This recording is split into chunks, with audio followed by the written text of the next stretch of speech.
this episode, it began with Bran having some pretty notable visions, kind of a rapid-fire montage flying at you. What did you think of what we were seeing in there? It's something you definitely want to go back and like watch frame by frame. But the general thing is like we saw the Mad King, burn them all, the wildfire. The green fire explosions. We saw Jaime Lannister killing him on the throne, which was crazy. Something that we hear about a lot. The Kingslayer. Yeah. And then just a couple like smaller little things again that you'd have to stop to see.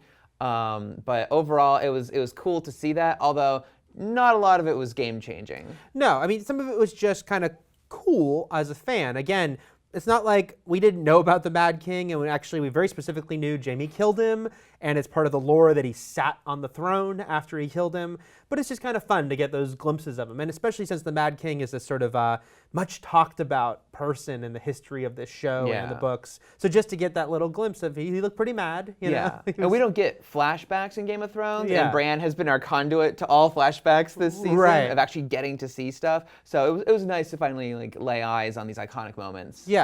Now, there was, as you said, there might have been a little bit of glimpses of the future in there, which I think makes sense, right? Especially with where Bran is and sort of this all-seeing, the three-eyed raven, that he would be seeing both the past, present, and future all at once. So there was stuff in there that could go either way as far as was it the past or future, but the wildfire, I think, is one of those things because clearly it's we've seen it on the show before. Yeah. We know it's part of like the history of Westeros, but you do wonder, might it be used again? Yeah. I could definitely see that, especially if we're going to get in a fight in a war with White Walkers. I got to think that someone's going to be like, hey, let's use that really strong fire weapon we have. Right. What could stop ice? Fire. And then speaking of White Walkers, there was stuff in there that looked like it was probably, and again, we have to be realistic here, this is a TV show with a budget, so I think there was some repurposed hard-home stuff there, and at the same time, it also might have been sort of showing you the idea of them getting over the wall. It looked like the wall there. So that was kind of like, ooh, like they're getting close. Yeah, because that's got to happen, right? They're not going to just stop them at the wall. Right, yeah. I feel like the wall, it's got to go down. Yeah. Or not go down, they're going to go through it, assumedly. Over it. Over it, yeah. They can hoard to swarm over it. That's right. Yeah. Although what if the whole wall came down? Just crashing down. Yeah. It wasn't in the,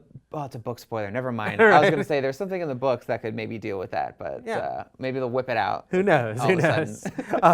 And then, also there were some visuals of dragons in there, one of which looked to be like flying over a city was it like somewhere in Westeros? Was it, King's Landing is what I was curious about. Yeah, that's what I think totally. Yeah. They're saying, pretty much almost teasing the audience of, hey, Dany's been talking about this for a long time and this will happen. Yeah. So like you said, it's not like anything here was like, oh my God, like it wasn't, Dany, decapitating Jon Snow, but it was like, it was still like, these glimpses that were like, oh, this is a little quick preview, of what's to come. So I thought that was pretty cool. Yeah, there's one specific frame we have to talk about. It seems to support a theory of the Tower of Joy, and it's just, you can kind of see a hand that looks like young Ned Stark's hand with his armor there, and then it looks like a woman, because if you look at her hand, look with the nails, it looks like a female hand, and then just blood everywhere and a big gash, like in her side or her stomach. So that seemingly is, it seems to be, going off the theories, is that is Ned and his sister Lyanna after giving birth to Jon Snow, and her father being Rhaegar, a Targaryen. Yeah, so we have discussed this theory. Obviously, this is a long-standing book theory that now the TV show has been delving into, and we got outside the Tower of Joy. We didn't go inside yet, but yeah, I think that's got to be what that is. And that is the sort of important flashback as far as something we have not seen that is probably going to solidify this theory that people have had for a long time. And that was actually, in a way, the sort of coolest thing we got there. Mostly because I think it's going to finally answer this very long question. Yeah, I still want to know the circumstances of exactly what went down in that room. And the gash, I couldn't tell if that was is that like a C-section? Or was she stabbed and was killed or something? I don't know. So I'm very eager for Bran to take another nap and go see what happened there. Right, except hopefully not as tragic as his last nap. Yeah. Yeah, but I do think, again, I'm one of those people who thinks it's going to be that she died in childbirth sort of thing, whether they had to do some sort of C-section or not, that she, the idea that she and Rhaegar had fallen in love. And yeah, I think almost certainly that is what that image is. And so hopefully by the end of this season, and that the pace the show is moving, I think at this point, it will be this season. Yep, they're burning through huge things one after the other every episode. Yeah.